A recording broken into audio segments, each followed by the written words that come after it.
Saudara Anwar Usman merespon tudingan konflik kepentingan. Anwar membandingkan tudingan konflik kepentingan dalam menangani perkara nomor 90 tahun 2023 dengan praktik yang relatif sudah pernah terjadi sejak 2003 di Mahkamah Konstitusi. Sebagai hakim karir, saya tetap mematuhi asas dan norma yang berlaku di dalam memutus perkara dimaksud.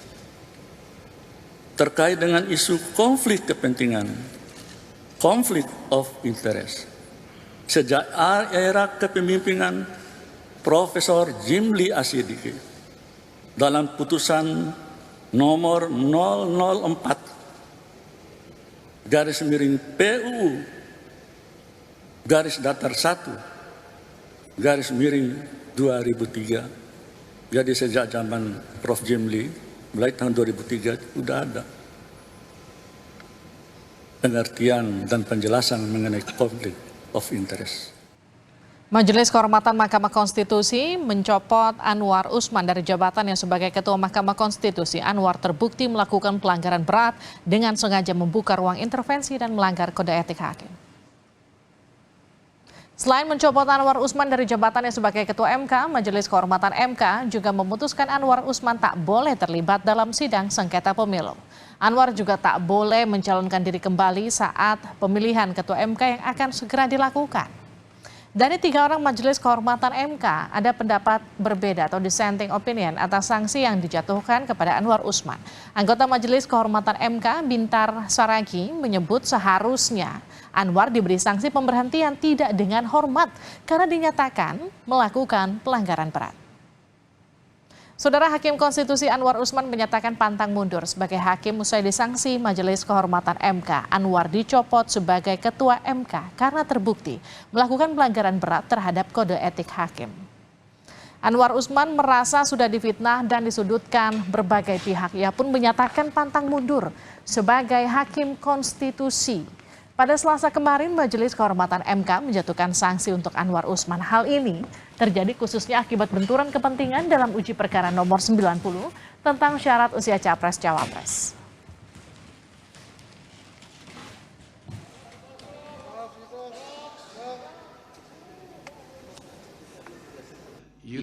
Betul sekali. Mohon maaf majelis, tadi saya tertahan dan disuruh saat ini harkat, derajat, martabat saya sebagai hakim karir selama hampir 40 tahun dilumatkan oleh sebuah fitnah yang amat keji dan kejam.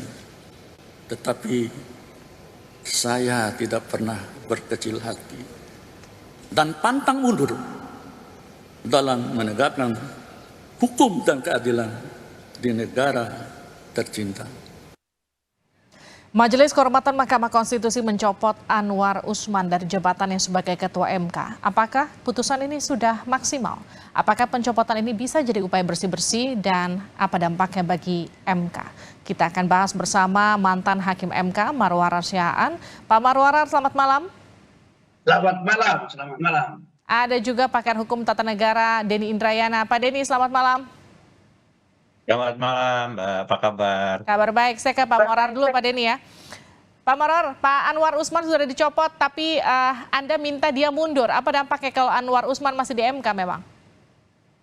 Ya, saya kira mungkin sedikit banyak ada pengaruh, terutama kepada lembaga, di mana ketika ada putusan yang mayoritas 4 orang hakim lagi, menurut saya berada di orbit daripada Pak Anwar, yaitu bahwa pengambilan keputusan nomor 90 itu adalah suatu pengaruh daripada Pak Anwar sendiri menurut saya. Saya mengenal kultur daripada peradilan umum bahwa prinsip kesetaraan di dalam independensi hakim agaknya kurang kalau kita lihat dibandingkan dengan ketua di peradilan umum itu. Oleh karena itu ketika dia mungkin berpindah ke MK itu masih terbawa kultur yang lama itu, dan menurut saya kalau kita perhatikan komposisi daripada pembuat keputusan itu di mana saudara Guntur berada nomor 3, biasanya di MK dia menjadi drafter putusan nomor 90 itu. Kalau kita lihat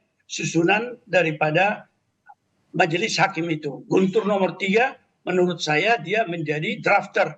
Dan draft yang disusunnya itu, kalau sebenarnya dilihat dari sudut etik, bukanlah seperti orang melihat bahwa etik itu hanya perilaku dan kelakuan, tetapi dia juga adalah ukuran yang menjadi bagian dari norma konstitusi dan norma hukum, dan kita akan mengukur bagaimana mereka menafsirkan menurut interpretasi atau moral reading daripada konstitusi itu berdasarkan ukuran-ukuran etik tertinggi. Oke. Dapat kita akan melihat mampu dia menerapkan satu prinsip itu. Kalau ada kepentingan keluarga, dia memang sudah menjadi aturan universal, dia harus mengundurkan diri dari perkara itu. Pak Marwara, artinya gini, ketika Anwar Usman sudah nggak jadi ketua MK, pengaruhnya Anda rasa masih akan tetap kuat di MK untuk mempengaruhi putusan-putusan hakim lain? Ya, menurut saya kepada yang ikut memutus perkara nomor 90, menurut saya pengaruhnya akan tetap ada. Tetapi meskipun bisa barangkali dengan satu saling interaksi antara hakim konstitusi yang lain, bisa dikurangi, tetapi masih tetap akan ada. Baik, saya ke Pak Denny. Pak Denny, dicopot saja dari Ketua Mahkamah Konstitusi tapi tidak diberhentikan dengan tidak hormat. Ini menurut Anda cukup? Sebenarnya tidak ya. Dan kalau kita melihat kemarin apa yang disampaikan Prof. Jimli, mereka bertiga ini sebenarnya sepakat ada pelanggaran berat, dan kalau pelanggaran berat berdasarkan peraturan MK 1 2023 tentang Majelis Kehormatan Mahkamah Konstitusi, itu sanksinya jelas, pemberhentian dengan tidak hormat atau dipecat. Tetapi kenapa kemudian hanya diberhentikan dari jabatan dan lain-lain itu? Prof. Jimli memberikan alasan komplikasi hukum. Kalau diberhentikan dengan tidak hormat, ada mekanisme banding. Dan mekanisme banding ini yang belum diatur, akan ada penggantian majelis, sehingga menimbulkan ketidakpastian. Jadi sebenarnya bukan tidak ingin diberhentikan dengan hormat, tapi karena ingin menghindari mekanisme banding yang belum diatur. MK-MK-nya aja terlambat, apalagi mekanisme bandingnya. Karena itu saya menyayangkan ya, seharusnya Pak Anwar Usman melihat situasi semacam ini, melihat original intent daripada MK-MK memberhentikan beliau dengan tidak hormat, lebih punya nilai kehormatan seandainya beliau tadi menyatakan mengundurkan diri. Saya menyayangkan bahwa sikapnya justru tadi makin menunjukkan bahwa beliau tidak mengerti apa itu konsep konflik of interest, benturan kepentingan. Masih mengatakan yang diuji norma. Padahal kalau kita baca peraturan MK nomor 6 tahun 2009-nya mengatakan hakim harus mengundurkan diri jika terkait dengan keluarga perkaranya, kepentingan putusannya. Jadi tidak ada kalimat ini menguji norma tidak perlu mundur. Tidak ada kalimat pemohonnya harus keluarga. Tidak ada. Hanya ada kalimat hakim harus mengundurkan diri jika memeriksa perkara yang terkait dengan kepentingan keluarganya.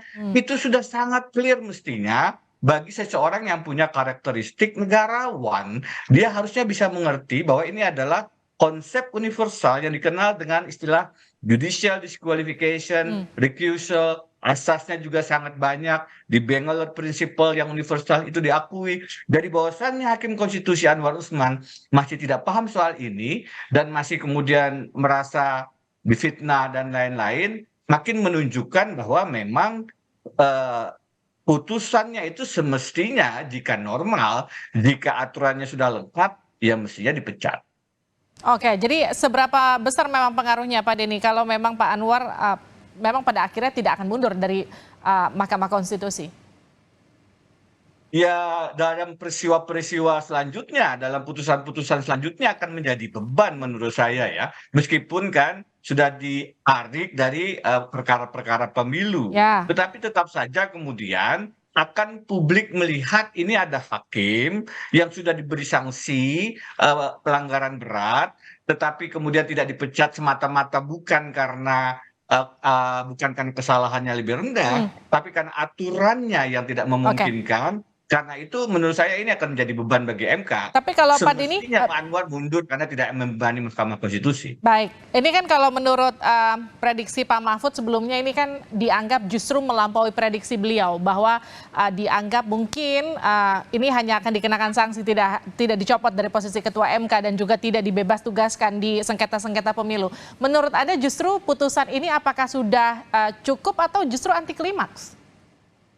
Saya sebenarnya ingin dua hal yang utama ya. Pertama tentu sanksi berat PDTH, pemberhentian dengan tidak hormat terhadap Anwar Usman. Kalaupun ada upaya hukum banding, sebenarnya ada konsep with forward beats forward, bahwa putusan tetap dilaksanakan meskipun ada upaya hukum lain, itu bisa Oke. diambil. Yang kedua, sebenarnya saya juga meminta agar MK tidak perlu membatalkan dan tidak bisa membatalkan putusan MK nomor 90, tapi memberikan semacam rekomendasi MK sendiri yang kemudian memeriksa agar tidak menimbulkan sandera terhadap pencalonan presiden dan wakil presiden. Kenapa? Sekarang akan muncul argumentasi ada calon kandidat yang terdaftar sebagai pasangan di Pilpres 2024, tetapi adalah hasil dari putusan yang tidak punya dasar moralitas, melanggar etika, dilakukan oleh pamannya, dan seterusnya. Itu akan membebani Pilpres kita, akan mencederai free and fair election kita sedari awal. Alangkah baiknya seandainya MK memberikan rekomendasi agar itu diperbaiki, dalam artian MK sendiri yang memutus, bukan yang lain. Kan faktanya sekarang ada permohonan yang tadi siang sudah dilakukan pemeriksaan pendahuluan. Saya sendiri dengan Dr. Zainal Arifin Mohtar dari UGM juga sudah mengajukan uji formil atas putusan 90, dan itu tidak sulit. Tinggal mengambil putusan MK bahwa memang terbukti ada pelanggaran berat, ada benturan kepentingan yang dilakukan oleh Anwar Usman, sudah dijatuhi hukuman, maka prosedur pengambilan keputusan dalam putusan 90 sudah kelihatan cacatnya dan bisa kemudian dievaluasi tidak oleh lembaga lain karena akan melanggar prinsip final and binding, tetapi oleh Mahkamah Konstitusi sendiri. Oke, tapi ini kan kemudian sudah prinsipnya mengikat dan juga final, bukan Pak Denny? Justru itu, bukankah MK dalam beberapa putusannya bisa kemudian menguji norma yang sama dengan argumentasi yang berbeda? Oke. Jadi final and bindingnya tidak tercederai karena yang merubah, kalaupun akan merubah, belum tentu merubah. Kita masih punya waktu sebenarnya sampai tanggal 13. Tadi saya membaca keterangan KPU bahwa penetapan pasangan calon itu baru definitif 13 November. Maka supaya tidak membebani Pilpres 2024, supaya tidak kemudian Saudara Gibran Rakabuming Raka terus disoal bahwa dia menjadi cawapres berdasarkan putusan 90 yang cacat etika moral karena keterlibatan pamannya yang punya benturan kepentingan. Alangkah baiknya demi kepastian hukum dan membersihkan cedera-cedera cacat-cacat konstitusional itu, putusan 90 diuji dalam artian MK sendiri yang melakukan pemeriksaan. Dan ini sudah berkali-kali dilakukan, beberapa putusan berubah, misalnya tentang forum sengketa hasil pilkada dari MA ke MK, kembali lagi ke badan khusus. Itu menunjukkan bahwa perubahan putusan itu dimungkinkan. Yang aneh memang putusan 90, kalau kata dissenting opinion Saldi Isra, itu kan sekelebat. Paginya putusan 295155 menolak, tiba-tiba dalam waktu yang hanya hitungan detik atau hitungan hari lah, perubahan RPH-nya itu memang aneh kalau yang demikian. Tapi kan ini ada alasan untuk mengatakan memang MK mengatakan prosedur pengambilan keputusan 90 cacat etik, sehingga ada alasan untuk mengevaluasi lagi putusan itu dengan permohonan baru, salah satunya yang kami ajukan lewat uji formil. Mengevaluasi putusan dengan permohonan baru, Pak Marwarar, ini adalah opsi terbaik menurut Anda atau justru ada opsi lain?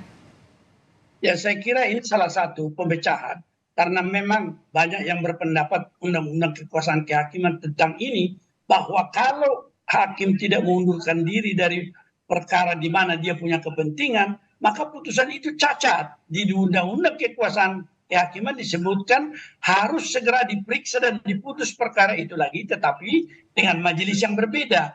Kalau ada keberanian dari Mahkamah Konstitusi yang minus Pak Anwar sekarang atas pengajuan permohonan baru dari Pak Denny dan kawan-kawan, saya kira ini bisa dilakukan apa yang dikatakan meluruskan dari cacat yang ada karena adanya konflik of interest itu, sehingga barangkali ini akan bisa kita dapat kepastian nanti, benarkah misalnya Gibran boleh sampai kepada pencalonan yang dikatakan untuk menjadi cawapres itu. Oke. Tetapi yang paling penting sebenarnya bahwa perintah daripada undang-undang kekuasaan kehakiman itu cacat, tentu saja sebenarnya di dalam kerangka pemilu yang jujur dan adil yang harus kita kawal, itu menyebabkan ada suatu norma yang bisa muncul dari situ. Oke. Bisa diputuskan dalam perkara permohonan baru untuk meletakkan pada posisi sebenarnya. Saya kira dalam hal ini saya bisa menyetujui Pak Denny ini. Pak Marwarar, dalam satu pernyataan Anda sempat menyatakan ada budaya malu yang kemudian seharusnya diperhatikan dan juga dikedepankan oleh Anwar Usman, tapi ini tidak dilakukan. Kenapa kemudian pernyataan itu bisa keluar? Ya, saya kira apa yang menjadi latar belakang juga mungkin tentang putusan MK mencopot sebagai ketua dengan beberapa perintah bahwa tidak boleh mengikuti atau ikut dalam persidangan sengketa pemilu. Dan kemudian kalau kita lihat daripada substansinya itu sebenarnya itu hakim yang non palu tapi masih berada di sana, itu juga akan menimbulkan suatu kesulitan baru bagi seorang hakim itu. Oleh karena itu, kalau misalnya putusan MK telah menyatakan dengan tegas terjadi pelanggaran politik dengan konflik of interest itu, maka sudah otentik buktinya bahwa Pak Anwar itu melanggar kode etik yang menyebabkan dia atau dia tidak mengundurkan diri dari kewajiban menjadi hakim dalam perkara itu.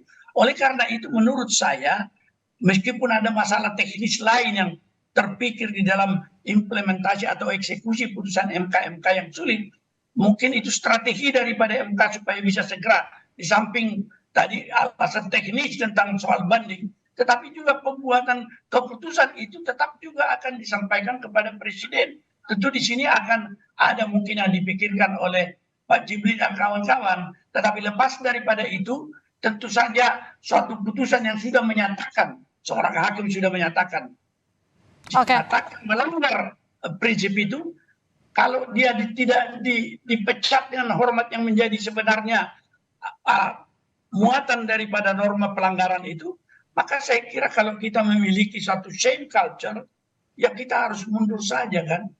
Apa artinya kita berada lagi di tempat itu di mana kita sebenarnya sudah dinyatakan unacceptable. Oke. Saya kira. Terima kasih Pak Marwarar, terima kasih Pak Denny sudah bergabung bersama kami di Sapa Indonesia Malam. Sehat-sehat selalu.